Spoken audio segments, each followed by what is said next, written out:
शहनाई की धुन से भरे एक मेले से बढ़कर और कुछ नहीं है। हम प्रकृति के नियमों के विरुद्ध नहीं जा सकते। सरपंच जी, शास्त्रों ने भी गृहस्थ जीवन की एक उम्र तय की है ना?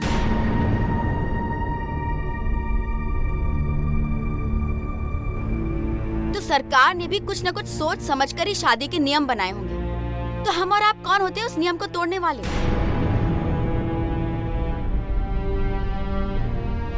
जो रस्म कानून का मजाक उड़ाए, उसे शादी का नाम देकर हम ये पाप क्यों कर रहे हैं?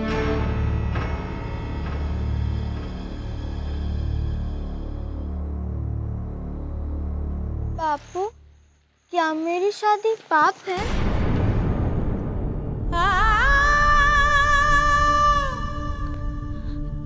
चलो चलो चलो।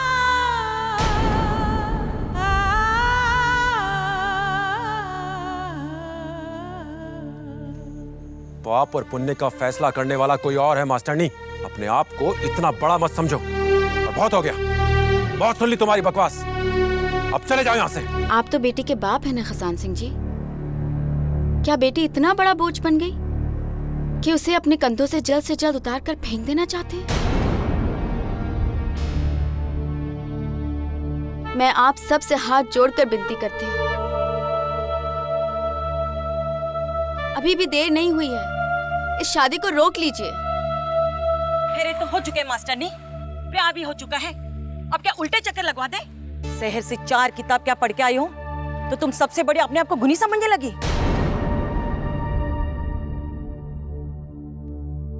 मैं तुझ जैसे बिगड़ी छोरी को अच्छी तरह से जानती हूँ। शादी बकत में नहीं होती तो इधर उधर नैन मटका मारती फिरती रहती है और गांव वाले को कानून का पाठ बनाती हो। देखिए, बस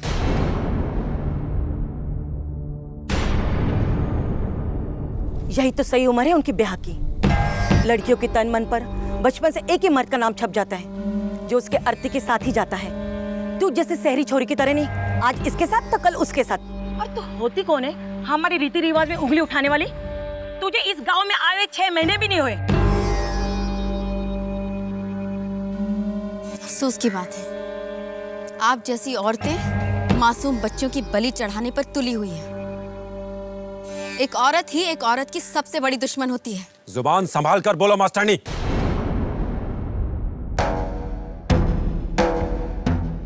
मुझे चुप कराकर आप इतना बड़ा अन्याय नहीं कर सकते। अगर थानेदार साहब मेरा साथ नहीं देंगे तो मैं ऊपर तक जाऊंगी और आप सबको इस अपराध की सजा दिलवा कर ही रहूंगी।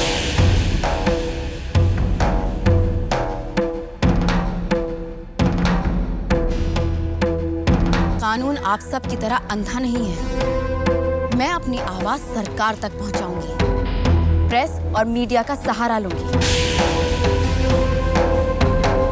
जब तक आप सबको आपकी करने की सजा नहीं मिल जाती, चैन से नहीं बैठूंगी।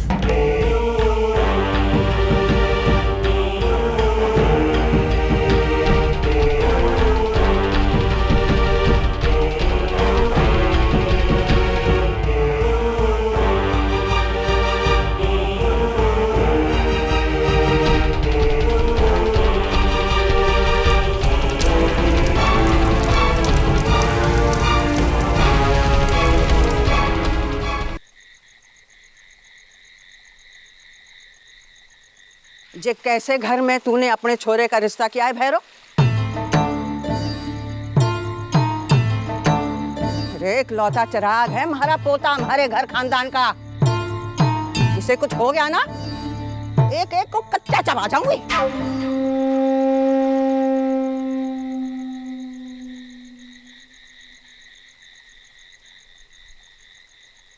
उस मास्टरनी ने कहा कि वो पहले भी आपको रोक चुकी थी, आपके थानेदार दोस्त से भी बात कर चुकी थी, लेकिन फिर भी आप चुप रहे। अरे हमसे कहा होता, हम ही कुछ कर लेते। उस मास्टरनी को इस गांव से बाहर फेंकवा दिया होता हमने। एक मामूली सी मास्टरनी इस तरह से आके कम से कम हमारी इज्जत की धज्जियां तो नहीं उड़ाती। समझी जी, आप नाहक ही परेशान हो रहे हैं। मैं अरे रहने दीजिए, आप लोगों से कुछ नहीं होगा। पूरी बिरादरी के सामने हमारी नाक कटवा दी। भाई साहब शांत हो जाइए।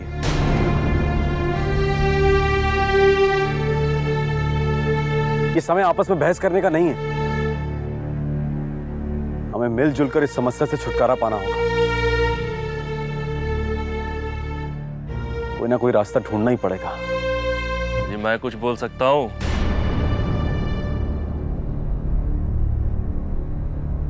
इस मास्टरनी जैसी कितनी आई और कितनी गई। इसे चुप कराना मेरे लिए कोई बहुत बड़ी बात नहीं है। अरे तो क्या आप हमारे न्योते की राह देख रहे थे? बारात आने से पहले ये सब निपटा लिया होता ना। अब आपका ही सहारा है भाई साहब।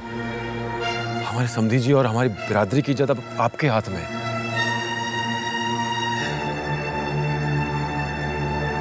सारी चिंता छोड़कर निश्चिंत हो जाइए। आइए मेरे साथ, जरा कुछ काम की बातें कर लें। आप भी आइए।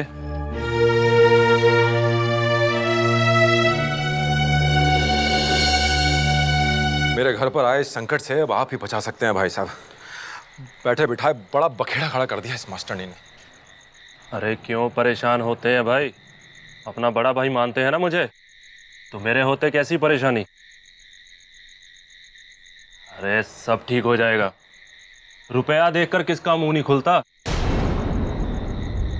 और फिर जेब गरम हो ना तो अच्छे अच्छों की बोलती बंद हो जाती है। मैं मना लूंगा सबको, लेकिन हाँ उसके लिए आपको अपनी थोड़ी जेब ढीली करनी पड़ेगी। मंजूर हो तो बोलो। खजान सिंह, जो करना है जल्दी करना पड़ेगा। एक बार वो मास्टरनी हायर अथॉरिटीज में पहुंच गई तो मेरे हाथ भी बन जाएंगे। अपनी नौकरी खतरे में तो नहीं डाल सकता ना मैं। जैसा आप कहें, पर रुपया कितना लगेगा? जी वैसे तो मैं कम से कम में निपटाने की कोशिश करूंगा, लेकिन 80,000 रुपया तो तैयारी रखिए। 80,000? क्यों, मुश्किल है? सोच लो, बेटी की शादी पर कानून का ठप्पा लगाना है। इतना तो करना ही पड़ेगा खजान से। ठीक है, मैं कुछ इंतजाम करता हूँ रुपयों का। अब आप लोग चलिए। आइए आइए।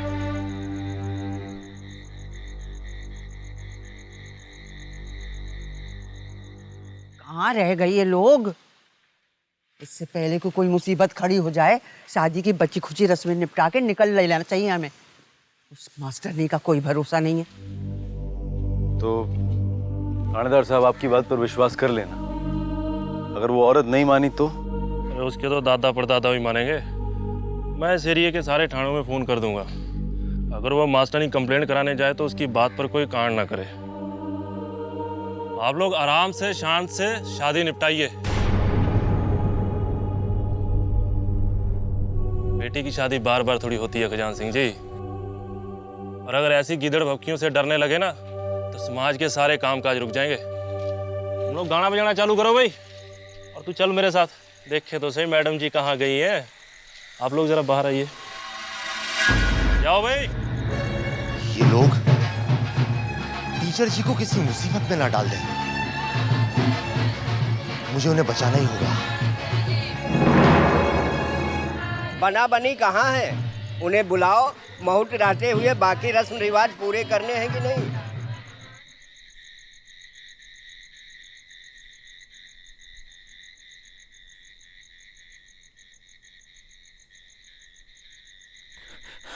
टीचर जी बहुत गड़बड़ हो गई है। वो थानेदार है ना, वो आपको ढूंढने निकला है। वो आपको नुकसान भी पहुंचा सकते हैं। जो हो गया सो हो गया। अब आप भी ये शादी रोकने की जिद छोड़ दीजिए ना। ये जिद नहीं है पुरुषोत्तम जी। अन्याय और बुराई के खिलाफ मेरी लड़ाई है। हाँ, लेकिन लड़ने से पहले सामने वाले की ताकत भी तो देखिए। हम जैसे लोगों को कीड़े मकोड़ों की तरह मसल देंगे वो सब। यही डर हमारा सबसे बड़ा दुश्मन है। टीचर जी, ये रीति रिवाजों को हम बदल नहीं सकते।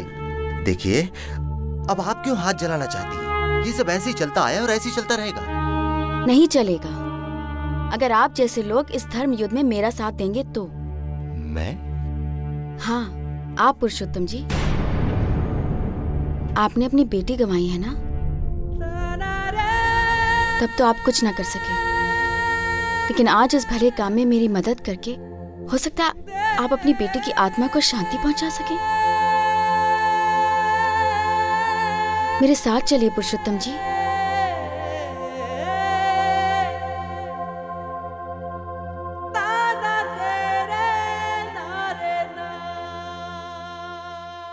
कोई बात नहीं, मैं आपको मजबूर नहीं करूंगी।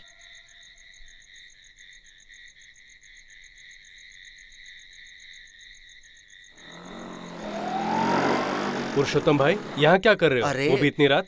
बहुत अच्छा हुआ भैया आप आ गए। एक मदद करोगे? थोड़ी देर के लिए आपकी गाड़ी मुझे दे दो। देखो मेरी साइकिल आप ले जाओ, मैं रात में आपकी गाड़ी आपके घर पहुंचा दूंगा। ठीक है भैया, ले लीजिए।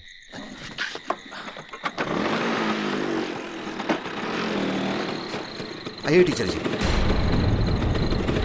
आपको शहर जाना है ना, मैं लेके चलता हूँ। मैं आपकी जान को जोखिम में नहीं डाल सकता। चलिए।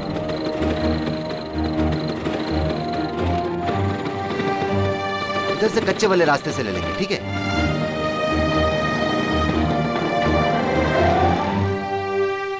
भाई साहब इतना याद रखिएगा, आपके भरोसे बैठे हैं हम। जी आपका भरोसा टूटने नहीं दूंगा खजान सिंह जी। अब तो खुशखबरी लेकर ही आऊंगा मैं।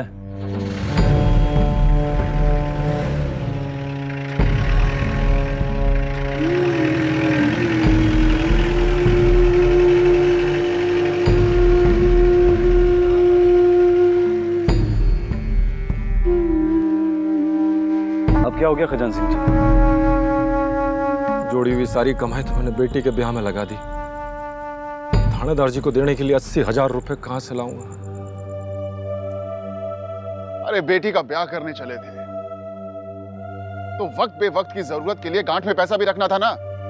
और अगर नहीं था तो हमसे कहा होता।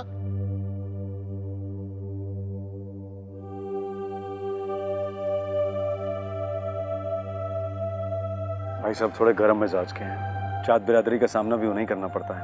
लेकिन आप चिंता मत कीजिए, पैसों का इंतजाम मैं कर दूंगा और भाई साहब को भी मना लूंगा। नहीं नहीं समधी जी, मैं चोरी वाला हूं, मैं आपसे कैसे पैसे? आप उधार समझ कर रख लीजिए, फसल आने पर लौटा दीजिएगा। बहुत मेहरबानी है आपकी, बड़े नसीब से आप जैसे समधी मिले मुझे। ईश्वर ना उस टीचर जी को तो उसकी की सजा जरूर देगा। जाने दीजिए खजान सिंह जी, चलिए आप, चलिए आइए। सब लोग एकदम से लड़ने क्यों लगे? कितने खुश थे सब। और मास्टरनी जी बापू पे क्यों चिल्ला रही थी? मास्टरनी जी तेरी शादी रोकना चाहती है। लेकिन क्यों? मुझे क्या पता। मास्टरनी जी कह रही थी बड़े अफसर को बुलाकर शिकायत करेगी। फिर क्या होगा? तेरी शादी टूट जाएगी। और क्या? मेरी शादी टूट जाएगी? ऐसा क्यों कर रही है मास्टरनी जी?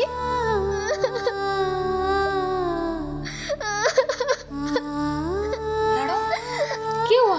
रो कह रही है तू? फूली कह रही है कि मेरी शादी टूट जाएगी, फिर ये सारे नए कपड़े और गहने मुझसे वापस ले लेंगे। नहीं लाडो, ऐसा कुछ नहीं होगा। कोई ऐसे कैसे थारे ब्याह को तोड़ देगा? हाँ लेकिन माँ, वो मास्टरनी जी। नहीं लाडो, उनकी बातों पर ध्यान ना दे तू। ऐसी कुछ भी बोले वो अच्छी औरत नहीं है, दूसरों की खुशी से जलती है, इसीलिए तारे ब्याह में बिगड़ डालने आ गई। तू चुप हो जा। हाँ लाडो, ऐसा रोना नहीं है, बस तू चुप हो जा, रोना बंद कर दे।